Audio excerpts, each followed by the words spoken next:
na ndị be anyị kenekwa m unu nna anyị ụmụ ihe nkilisi kịta asị m rọsọ nwa ga-afụ unu ga-esokwu mgbe kilie ya bụ ihe na asị ihe ofu onye fụrụ abụ ofu onye fụrụ adaghị Igbo-Eke so nsị unu ga-esokwu wee kilie ihe nke ahụ fụrụ tata. Ofu native doctor na Enugu-Ezike enigo onwe ya na ndụ ọ sị na ya chi break record o nile onwe ya na ndụ na asị na a ga-ebinite from ọnwụ in few days time. Ihe nke a na-abịa na trend na social media ịbata Facebook na since yesterday na ga this thing dobe trend ba so wee sị ka m wetekwara unu kwuru anyị wụ na afọ ihe na-eme na ihe nke na-emezi n'ụwa nke ikpeazụ a ọ na-atụkụzi m egwu so dum m kilie the video ka unu fụ ya anya unu kwara kwere ka m na-akọ ogologo akụkọ. So ndị banyere kwụna afụgo na apọs m egwu a na-agụ na egwu a ndị ogene a na-akụ because of copyright ajọ some post maka ndị Facebook ịma ndị Facebook na ife na nsogbu fa na ya dị too much so ifugo ya na bụ ya ma demand bụ nke efu bụ ya n'isi na bụ ya n'aka ya ma bụ nke bụ ya n'aka ọ ka na-eme incantation onye nke yi singlet white dị ka nwa ya nwoke ọ demand bụ onye nke bụ ya n'aka kịta obunye gị ya nwa ya so ọ na-afe eme incantation ọ ga-aba n'ebe ogwulu inyo ebe a ga-enyi ya na so na watching ihe nke gbagoju m anya ahụ amụrụ m ihe ọ na-akwado iprove bụ ya bụ nwoke ọ sị na ọ chọrọ ibreak record ebe a sị na Jizọs nwụrụ n'obe binite ya nwere ya chọkwa imekwuzi ka Jizọs ka anyị na-anya na ka amalụ resọtụ nke ya nwere onwe ma ọ ga-adị iche ka ọ ga-abụ the same thing so ọ ga-afe eme incantation now ọ na-afe eme incantation ka ọ prepare ya the rituals oge me before o wee bazia na dị onunu egwuregwu ọ dị ichekwa ma akpata ozu n'ime dị onunu ebe some distance agbagoju manya bụ ọ bụ na ga-ejigo all these powers wee release nwa na nwoke ji eji bụ Nnamdi Kanu ọ kakwa dị mma ndị a na-emecha na afa nwe powers a niile ka ihe na afa da eji ya arụọ ihe ọ bụla emechi na at least everybody asifa thank you cause na mmadụ niile onwe ya na-akpati ozu binite so day o nwere ụlọ ga-abalụ ndị mmadụ o nwere ya change o mebiro ka poverty pụọ na Africa ma ọ bụ ka poverty pụọ na Igbo so o bulugo the thing now na watching so na-ekilikwa na afọ ihe na-eme ndị Enugu-Ezike unu kọwala na ihe nwoke a na-eme ebe a nke ọ tradition ndị Enugu-Ezike ma ọ ga-agbatara m so ọ na-afọ enye instruction a sị na since 5 hours ago ka o kwuru okwu last ọ na osi wee tinye ọmụ nkwụ n'ọnụ na ka o si wee tinye since wee na-ewele aka na command na-agbagasị ndị mmadụ imego na ndị ogwu na-esi ekwu okwu na ehe o dekwuzi okwu na ọ na-emezi ka ndị ogwu na ọya na-enyezi instruction ndị ogene nọkwara place na-etikwali ogene onye nke efu kwụ ọtọ yi singlet na kasị na ọnwụ ya nwoke o wetesigo ụmụ ihe ndị dibịa oge bubakwa kandụl a na n'ime onunu egwuregwu unu n'anya unu ga-afụ lada dị n'ime ebe egwuru onunu a onye ma bụ onunu ebe a ga-enye ebe ọ ga-aba kịta na-ekilikwanụ iko na-ekili vidio na-echiekwa dị vidio ka ọ da pepụ fụkwa akwa nwa ya nwoke ka ọ na-ayọsi ihe nke dị ka pawuda ndị ya dịkwa ka obele nwa n'anya ahụ akpụghịkwa okenye mmadụ ọ na-afe enye instruction enyegasị instruction he ọ chọghị ịba na ya bụ onunu egwuregwu ihe nke a dịkwa m egwu nwoke mara m afụfọ na social media nke mmadụ nọ mgbe ọbụla imepe Facebook onye ga-afụlile ofu ihe dị iche ihe dị egwu ndị Igbo na-eme na ya asara ịrọkụ ụbọnyela anyị nsọtụ mbọsị onwebekwa ihe ndị dibịa maọbụ ndị pastọs enwe na Igbo nwekwa ihe famenwu maọbụ ndị dike dị na-enwecha na Igbo nwebekwa nke famenwu oge ndị ba na-echekwa esili one drama upon drama something na may change life ndị mmadụ na Chukwu meela anyị ebere na-ekilikwanụ na-ekilinụ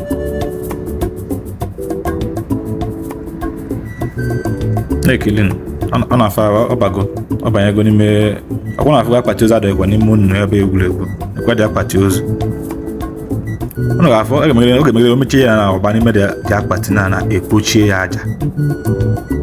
ya aja na-ekili ya bụ ihe dị egwu nwanne afụgo m dịka ihe nke a bifo sọnsọ na ntị ka nnụgo na nke ihe nwa na-asị na Jizọs mee na Nazaret, ya ka onye nke a chọzikwa ime na Enugu-Ezike. Ọ ebe ọlụ ga-adịzi bụ resurrection, ka ama ọka emechakwa resurrect onye osi wee kwuo. Mana ọ bụ na ya resurrection, ọ na-adịchọ na o nwere ebe egwuru onu na ebe mmadụ ga-esi apụ n'oyi ladị ebe a. Ọ na-adị m ka onwe ebe egwuru onu n'ọzọ n'ime onu a mmadụ ga-esi nri ya wee lepụ.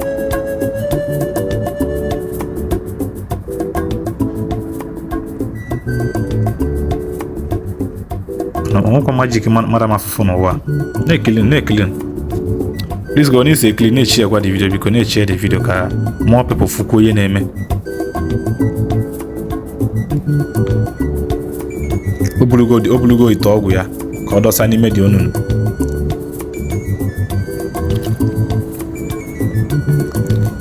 Eklicha m ihe nke a ya nsị ogene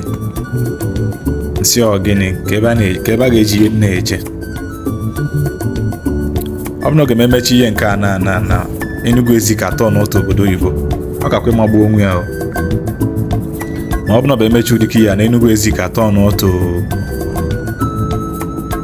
at least enwee free school, nwee free medical center, nwee good roads, nwee good buildings, ndị na-edi nwee health issue enwee means fa ga-esi wee treat onwe. Ọ bụ na emechi ụdịka ya ọ dị ọ na-atọ m ụtọ. Nke a bụ na ihe na-abụ just for eyesore, not for eyesore. Ọ bụ na ga-ejigi ụdịka power nke anọ wee jee at least iji nweta ndị DSS kuchisie efe anya kokopụfu uche mefafe release Nnamdi ka ọ kakwa ịmagbu onwe ya. Nwa ya na-afa alịba, ọ nwa ya na-alịba ihe ya kịta. Nwa ya na-alịba ihe ya.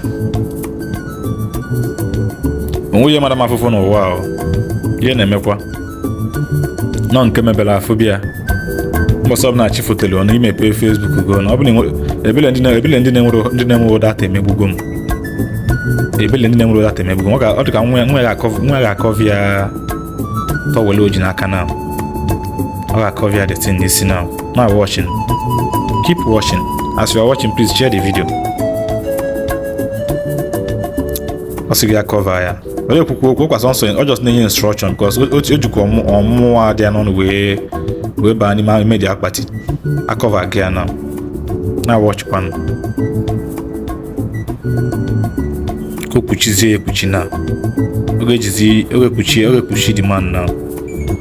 So unu na-achị na agwagọdụ m unu think ọ na-think na o nwere something egwu na n'ebe dịka unu ebe ọ ga-esi wee lepụ. Kọsọkwu ya ka ọ na-adị ọkwu ya ka obi m na-agwa m ịma na obi mmadụ efuru adịrọ njọ. Obi mmadụ amụ ka dị na think. Obi m na-agwa n'onwe ka ọ bụrụ ebe egwuru onu n'ime onu na onye a ga-esi nwunye ya wee lepụ. Ọgọgọdụ m ihe think. Just now watching kun na watching na-eshare biko.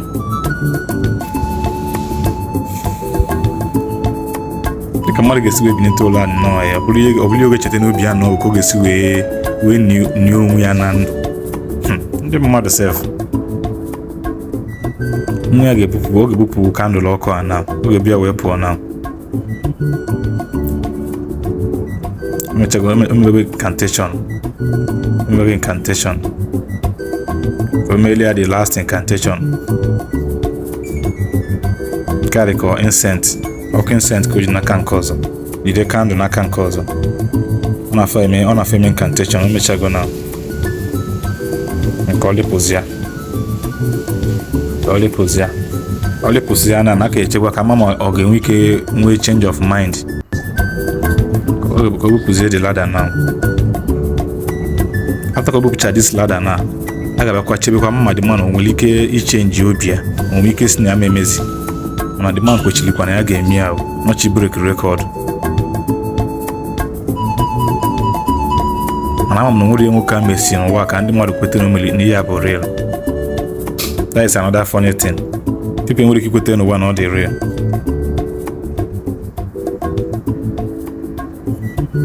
Watching. A na-afọ egbu oge n'aka mama dị mmanụ nwere ike change mind ma nwere ike si na ya memezi na nwoke mmadụ kwechi n'ime akpati ụzọ ọ nọ n'ime. na ndị mmadụ nwekwara obi mmadụ enye onwe ya na ndụ ka bụkwa izizi na ahụ na mmadụ na-achị na onwe ya na ndụ.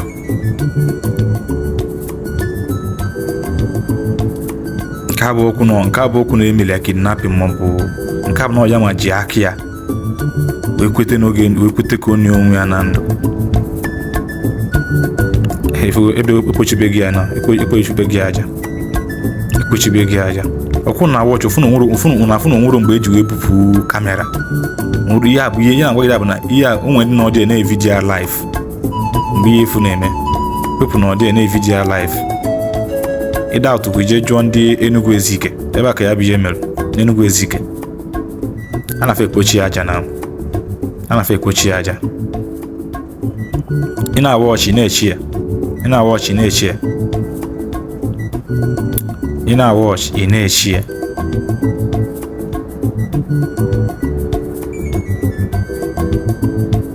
Ọ bụ ihe mmadụ afụgo na soshal midia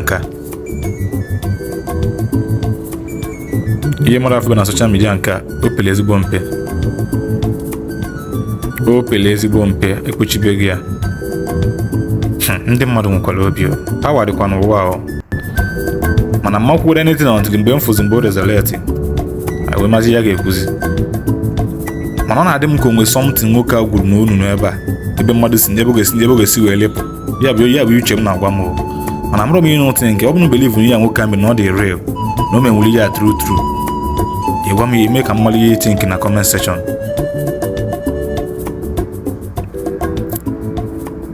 A na-afọ ekpochi ya a ga-ekpochi ma ya nwa ma everything dị n'ime ebe a. A na-afọ ekpochi ya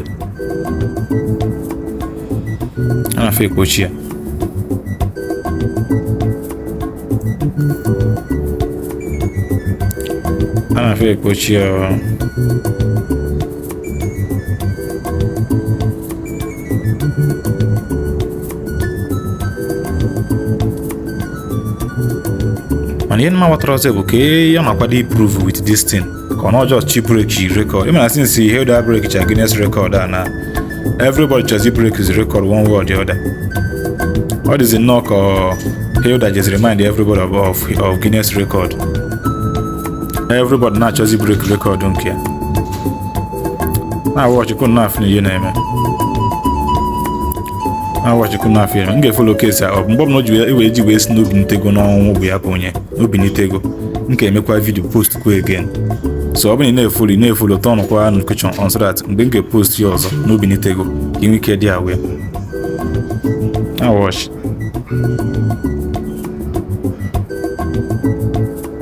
Keep watching.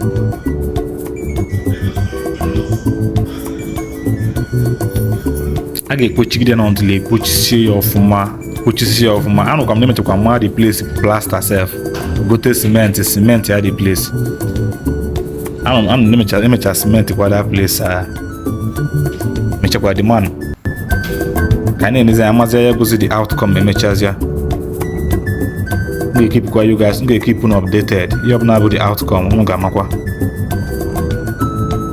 Ndị Enugu-Ezike ọ bụrụ na ịbụ somebody na watch video is from Enugu-Ezike biko confirm good line na comment section maka nwere some people na doubt n'ihe adịrọ ọrịa so confirm kwu na comment section.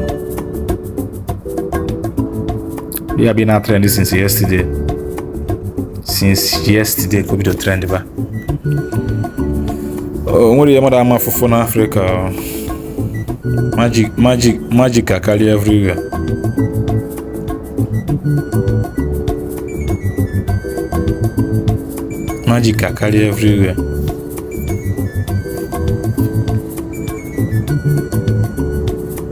Ndị ọcha ga-afụgodo nke a kweta na ọ na-eme.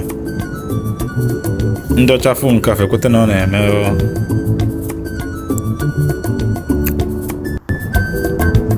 A na-afụ ekpochi, aka na-ekpochi.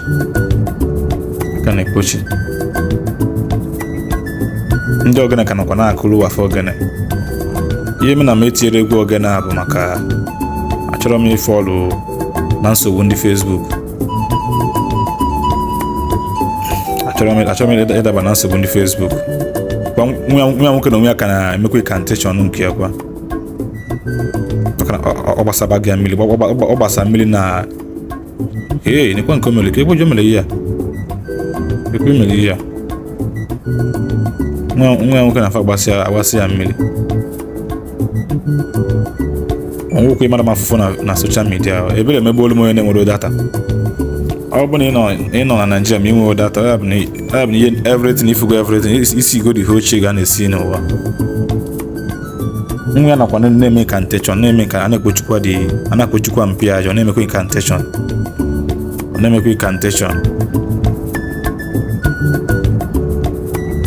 Mana ọ bụ na nwoke a mechi ya na ma ọ pụta ọzọ again ka ya ga-akọlụ chi ya. Ọkụ ya bụ ajụ na-ajụ. O mechi ya na mesịa na ma ọ bụ na omechi ọ pụta ọzọ alive ka ọ ga-akọlụ chi ya na ọya milie. That is ka ya ọ ga na-asị Chukwu na ọya milie.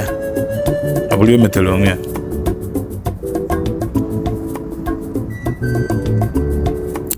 Things dey happen o. E dey play, e dey show. Nwa nakwa na-agbakwa egwu o dewutekwa na mpịa na-eme ụdịka ya.